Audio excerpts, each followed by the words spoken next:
থাই Cambodia সীমান্তের একাধিক এলাকায় নতুন করে গোলাগুলি শুরু হয় বুধবার ভোর থেকেই। সিসাকেত ও সুরিন প্রদেশে সংঘর্ষের কথা নিশ্চিত করেছে থাইল্যান্ড। ব্যাংককের দাবি, কম্বোডিয়া প্রথমে রকেট হামলা চালায়, জবাবে কামান, ট্যাঙ্ক ও ড্রোন ব্যবহার করে হামলা চালায় থাই সেনারা। একই সঙ্গে কম্বোডিয়া সীমান্তের কয়েকটি প্রদেশেও বিস্ফোরণ ও গোলাবর্ষণের খবর পাওয়া গেছে।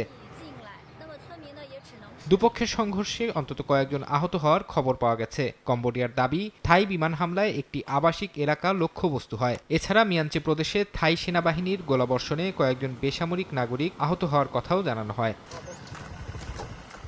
উভয় দেশই সংঘাতের দায় একে অপরের উপর চাপাচ্ছে। থাইল্যান্ড বলছে তারা আত্মরক্ষামূলক অবস্থান থেকে সামরিক লক্ষ্যবস্তুতে আঘাত এনেছে। আর কলম্বিয়ার অভিযোগ, থাই বিমান বাহিনী হামলা চালিয়ে বেসামরিক এলাকা ও শিক্ষা প্রতিষ্ঠান ঝুঁকির মুখে ফেলেছে। একই সঙ্গে ধর্মীয় ও সাংস্কৃতিক স্থাপনা ধ্বংসের অভিযোগও উঠেছে, যা উত্তেজনা আরও বাড়িয়েছে।